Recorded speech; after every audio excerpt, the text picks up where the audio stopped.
Hi guys, welcome back to my channel. For today's video, I thought I would tell you my birth story.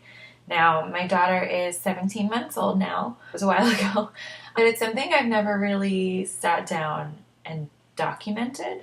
And I think that that's important just for me, if and when we have another child, just to kind of remember things and just for memory's sake. So, some backstory to my pregnancy. We were living in North Carolina when I got pregnant. I got pregnant at the end of July 2016, and we moved to South Florida in February of 2017 when I was 33 weeks pregnant. So that in and of itself was crazy, stressful, oh my goodness. But we did it, and the hardest part of that was finding a provider, an OBGYN, who would take me because I was already past 30 weeks. I had no idea that that was going to be an issue, especially because I had a very uneventful pregnancy. I never had morning sickness. I was a little tired. I felt nauseous like twice ever, and I didn't have gestational diabetes or anything like that. All of my blood work was always great. I had a perfect pregnancy. When I started looking around in Florida, I would get 2 words in and they'd say, "How many weeks are you?" And I'd say, at the time I was calling, I was 30 weeks. And they were like, "No, we won't take anyone past 30 weeks. And I was so shocked by that because I figured, it wasn't like I hadn't been seeing someone up until this point. I'd had a provider my entire pregnancy. They could forward all of my information to them, but they wouldn't even let me ask any questions after that. So finally, at the suggestion of someone my husband was going to be working with at his new job, he suggested the person his wife used. So we contacted them. They said, "Well, we'll need to see your paperwork first and then we'll make a decision." So we sent them all of my paperwork, and then they finally got back to us and said, "Okay, we'll take you." So this was an OBGYN office, but they did have a midwife also on staff, which I wanted a midwife. That's what I had planned for in North Carolina, but they moved. So anyway, I was excited about that. Started going to my appointments, I think, at 35 weeks. So I didn't go to very many appointments with them. And there was a little bit of craziness with our insurance switching over, but we finally got all that squared away. Oh, and that was the other thing. They told me, "You're going to have to pay all of your physician fees up front at your first appointment, and then we will refund you whatever was covered by insurance." So I had to pay like $3,000 up front my first appointment. We had to take out a loan, so that was fun. At that point, I just didn't really have another choice. We had so much trouble finding a provider that I even considered my husband would just move without me, and I would just call him when I went into labor, and he could come back to North Carolina for the birth. But the more I thought about it, the more I was like, if I have a really fast labor and you can't get here in time, I'm not okay with that. I don't care who else is in the room. I want you there. And I'm very glad I decided that because, as you'll see, it was a fairly quick labor. So when I had my 39-week appointment, it was a Wednesday. They told me that I had mild preeclampsia. And so if I did not go into labor on my own, then they were going to induce me that Monday. Which I was not very happy about because I didn't want to have to be induced. I don't know that I had a choice, but they just made it sound like this has to happen. And I understand preeclampsia can be very dangerous for both baby and mom, but the numbers were only slightly higher than they should be as far as my blood pressure and stuff like that. So when they say mild, it really was mild. I think it may have just been normal for the very end of a pregnancy, but it was what it was. So The midwife, I saw her that day, and she checked me, and she offered to do a membrane sweep, which I agreed to because I really did want to go into labor on my own. And I know it doesn't work for everybody, but I figured it was worth a shot. So she did that. I had like cramping and a little bit of spotting and stuff that night, a little bit the next day, but nothing other than that. I felt normal. I felt fine. My mother flew into town, I think it was that Wednesday. Yeah, I went to pick her up after my appointment. And then Friday night, like late afternoon on Friday, probably like 5 o'clock, I was like, oh, I think I'm having a contraction. Like, just ever so slightly. Like, I was like, oh, I noticed that my belly is really tight for a little bit, and then let's go. And that was a totally new thing for me. I had been having Braxton Hicks, but I couldn't feel them at all. At one of my appointments, she said, oh, you're having one right now. And I was like, what? And she like put my hand on my belly and said, see how it's like tightening? And then it'll let up. That's a practice contraction. So I just hadn't felt any of that. I hadn't even noticed it.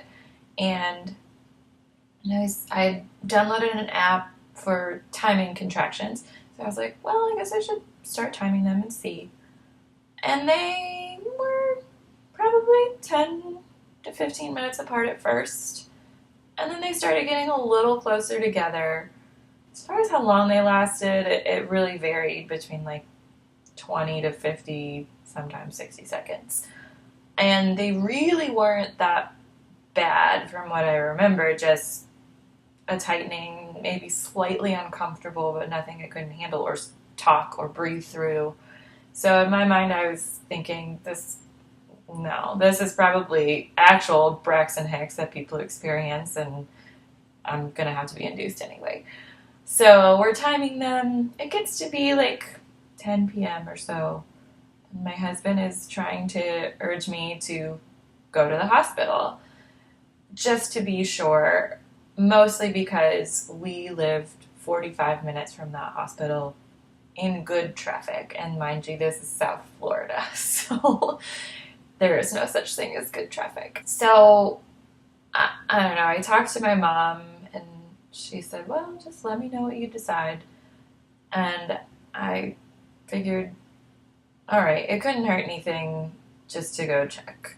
So we left. I believe we got to the hospital around 11:30, and they hooked me up to the monitors and stuff to check, and they said, okay, you are having contractions. And I can't remember exactly. It's been so long. I think I was dilated to a 4 already. And they said, well, we're going to call your doctor and see if she wants us to keep you. So we waited a little bit. And in the car on the way there, they were getting stronger and a little more painful. So they came back and said, yep, we're going to admit you. And I very naively said, so that means like I stay until I have the baby, right? And they were like, yeah. So called my mom and called my sister and some other people to let them know, like, all right, it's really happening. And I was so glad that we didn't just go. We did actually pack all of our hospital bags, which is why we didn't get there till 11:30. Like, it was around 10 o'clock when he was like, we should probably go. So I was like, all right, fine, but we have to bring everything, because if we're staying, I don't want to not have what I need. So they bring me into the room. They took some blood samples, and then left. My mom got there not too long after that. I was having some good contractions. It's still not terrible. I don't remember exactly how long it was, but at some point it definitely switched from being, oh, this is kind of uncomfortable and a little bit painful, to this is starting to get excruciating. Like, I was terrified of each new contraction. So I decided to ask for an epidural. Now, I had decided I wasn't necessarily pro or anti epidurals. I figured I've never been in labor before. I have no idea what it feels like or how I'm going to be affected by it. So I'm going to try by myself for as long as I can. And if I really feel like I can't do it or I don't want to, then I'm going to ask for an epidural.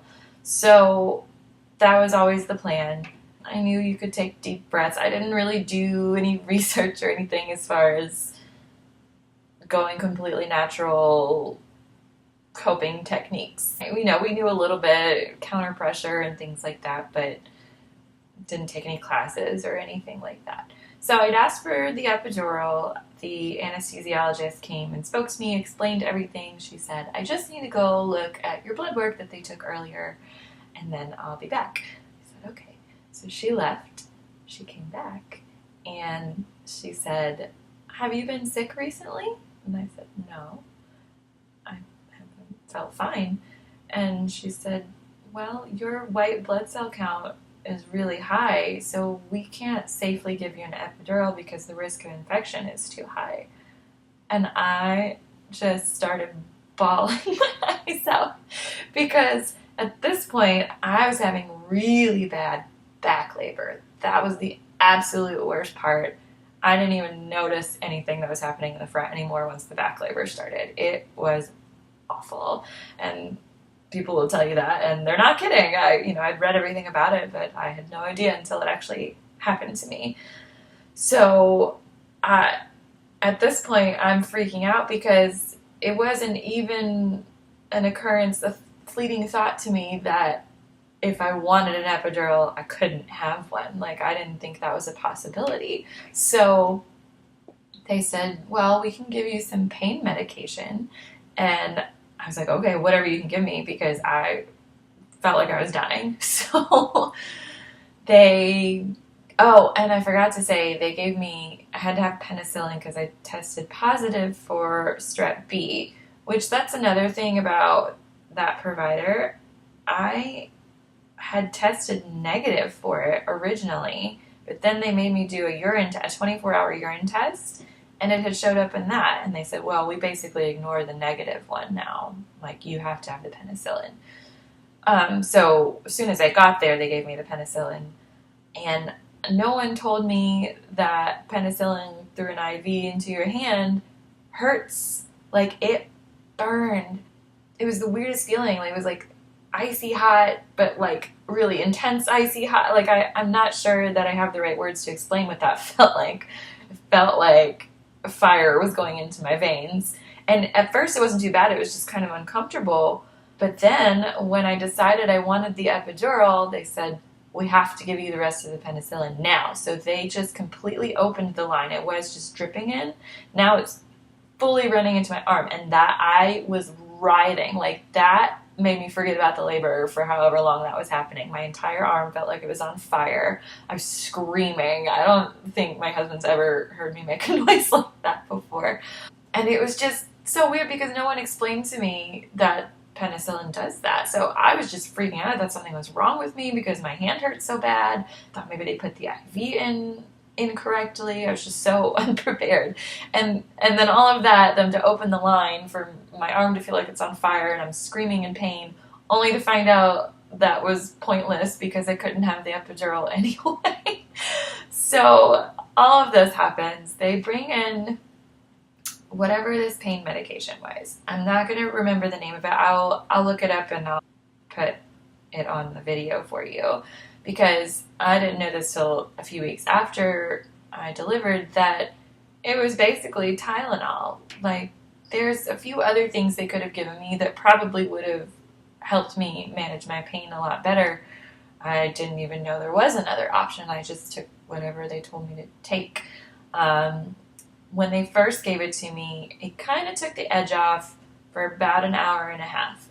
Felt the contractions. They were still painful, but I could still breathe through them. So I was like, okay, this will help. After an hour and a half, I don't know why, but might as well have not given it to me. It got 10 times worse, and they said they can only give me that every 4 hours. So I'm only an hour and a half in, and there's nothing I can do. So my poor sweet husband was trying to massage my back or touch me or do anything he could do to help, and I, for whatever reason, every time a contraction came on, I did not want to be touched. I was laying in that bed, and I would kick, it was so strange, I would kick my feet, like, just back and forth through it, and, like, screaming while it's happening, and moaning, and just, ouch, is all I can say about that. And then after it would pass, I would kind of pass out, and apparently I, like, wasn't breathing, or at least not well, because my mom would lean over and say, Lindsay, take a deep breath, take a deep breath. So I'd do it, and then let it out, because it was monitoring my oxygen levels and things, and they were really low right after every contraction. And I remember being so mad at her because I just wanted to rest and in between, and she'd tell me to breathe, and it to me felt like every time I breathed deeply it would make another contraction start. So every time she told me to breathe, in my head I'm like, I hate you so much. So those keep happening. The nurse came in a couple times. My mom absolutely hated that nurse. She was like chewing gum. She was very short, didn't say 2 words to me when she came in, would like check whatever she was supposed to check and then leave. And honestly, I don't really remember that because I was in so much pain. Like I didn't hear or see anything else. So, and I do remember at least twice I really had to pee because I had an IV. So my mom and my husband helped me walk to the bathroom, and I'd have one like standing there, and it was just, I was so pitiful. It was, and I've never been one to have a high pain tolerance anyway. So I'm sure maybe for other people it wouldn't have been as bad, maybe, but it was pretty excruciating for me. They told me the midwife was going to be coming around 7. I remember hearing them say that, and I just remember thinking, okay, I just have to make it to 7. I just have to make it to 7, because then things will change, you know, like if she's coming, that means I'm going to be ready to push soon. So however many hours it was from, I couldn't tell you what time I got the medicine or got denied my epidural and all of that, but I remember when the midwife got there feeling an enormous sense of relief that, okay, this is going to be over soon. I believe I started pushing right around 8 o'clock. So she got there around 7, checked me, we waited a little longer, and they said, all right, you're ready to push. So my hospital bed, like the bottom half broke off, and then they sat me kind of up. And then your legs go in the little stirrups for her to check you and things, and then I think my husband had one leg, my mom had the other, sometimes the nurse had it, but they started having me push, and I remember them telling me, push like you're going to take a really big poop. And I just remember thinking, I don't want to do that, because I'd heard so many stories about people pooping while they're in labor and while they're pushing and stuff. And I don't know why at that moment it should not have mattered to me at all, but I was like, oh well. I had a hard time at first pushing, you know, I was trying and it just felt like not much was happening. And I don't know how long it had been into pushing, but I just remember something switching in my brain, and I was like, I need to do this. Like, I need to get this baby out. Because I think it was right after this moment, I was exhausted after one of the pushes. I laid my head back down, and I said, I can't do it. And they were, you know, all the nurses are like, yes, you can do it. You're awesome. You're doing so good. And so I was just like, all right, Lindsay, you got to do this.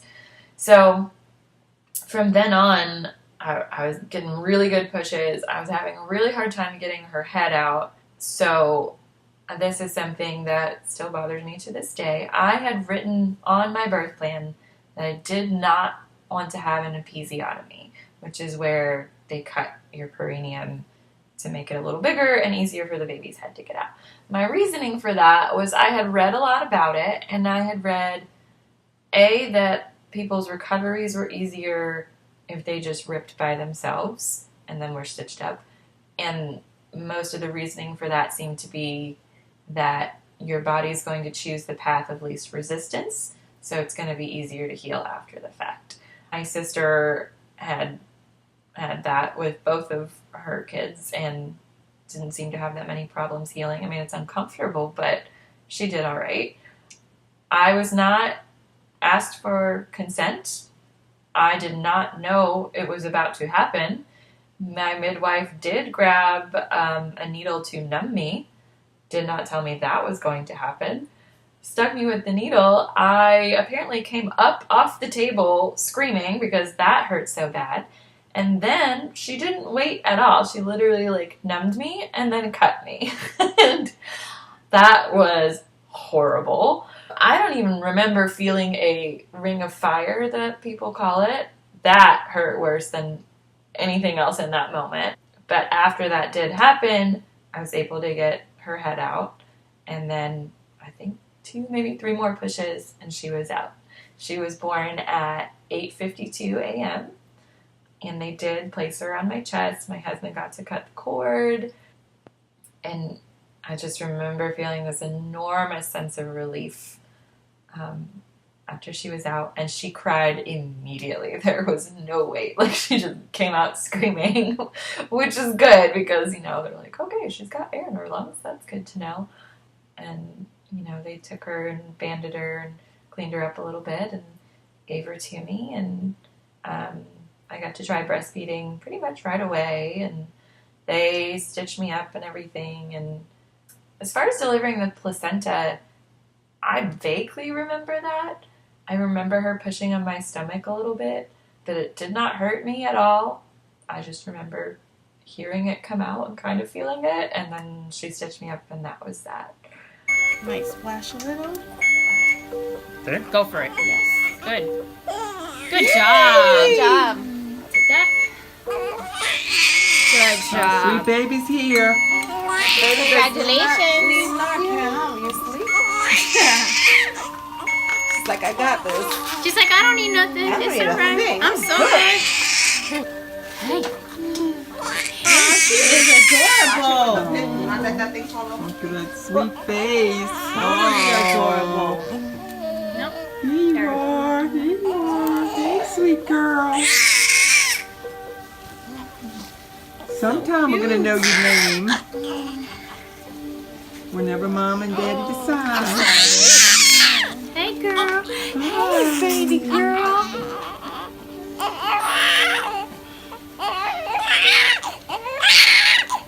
You're doing so good. Oh, yeah. Good. Cry it out, girl. Cry it out. Good. Cry it out.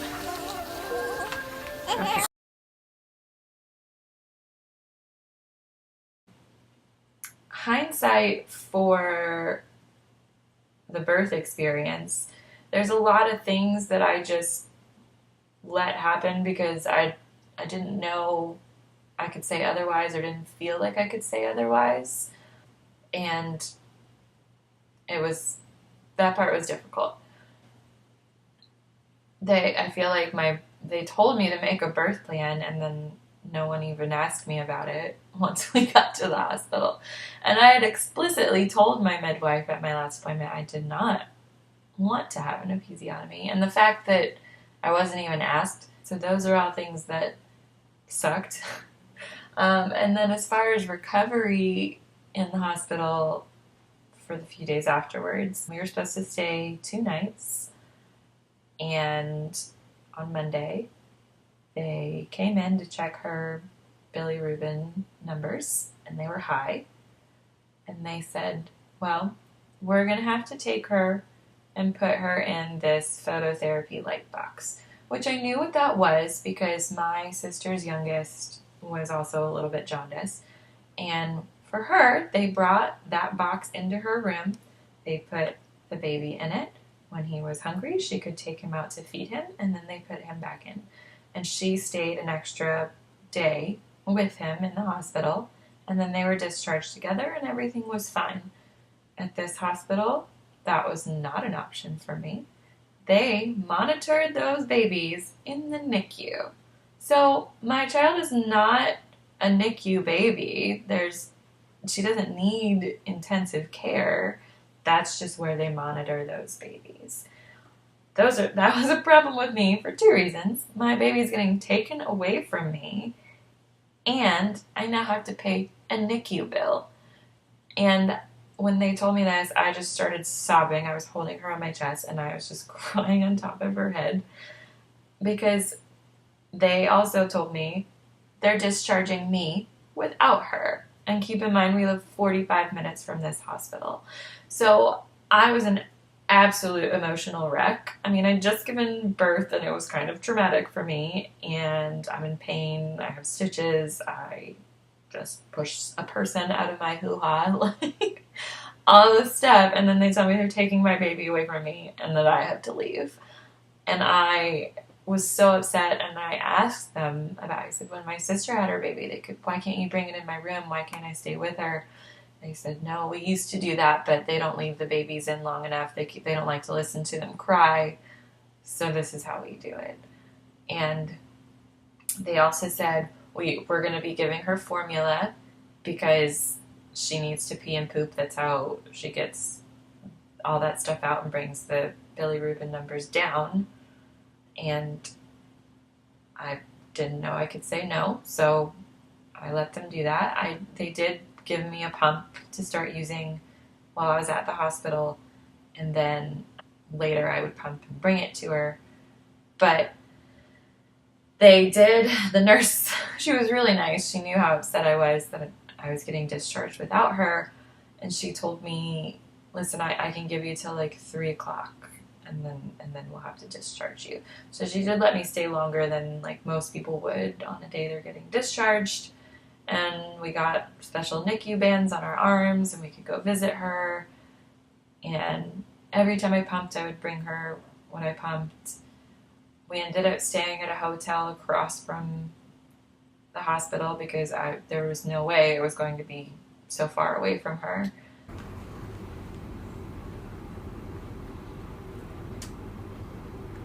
Don't pull a mask. I don't like this stuff. You hungry, baby? I'm hungry, baby. You about eat the good stuff. Yeah. Try and get you to do some more pooping.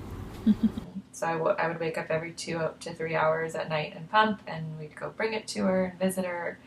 And then the next morning we came at like 10 or 11 a.m. and her numbers had looked good, so they had turned off the light and were just letting her hang out for about an hour to make sure she could keep it down on her own. And she did. So she did get discharged that day, and she actually came home on her due date. She came 3 days early. So all things considered, I was really glad that I went into labor on my own. I was glad that I decided to do the sweep because I really didn't want to have to be induced and have Pitocin and all of those things. But as far as my experience at that hospital and with that staff and that midwife, I would never do it again. I told my husband before we moved out of Florida that if we're ever having another baby, I'm not having it in Florida. I meant every word, because the birth experience being traumatic it is what it is, and there were things that should have been done differently that weren't. But the recovery and separating me from my newborn and giving her formula when I didn't really want them to and discharging me without her were just ridiculous in my opinion. I just couldn't believe that was just the way things were done. And I felt really alone in that. I mean, obviously I had my husband, my mom, and my husband's sister had come into town, but I just had no idea how to advocate for myself in that situation. And when we have another baby, I'm going to know exactly what I want and going to tell people exactly what I want, and I will not let them pressure me into doing otherwise. At the end of the day, I had a very healthy, beautiful baby girl, and she is the best part of my life, and I'm so thankful that there were no huge complications or anything like that. But yeah, that's my birth story. If you have any questions about anything, leave a comment below. And if you'd like to hear more stories like this or question answer type videos, let me know that as well. And make sure you hit subscribe. And I'll see you guys next time.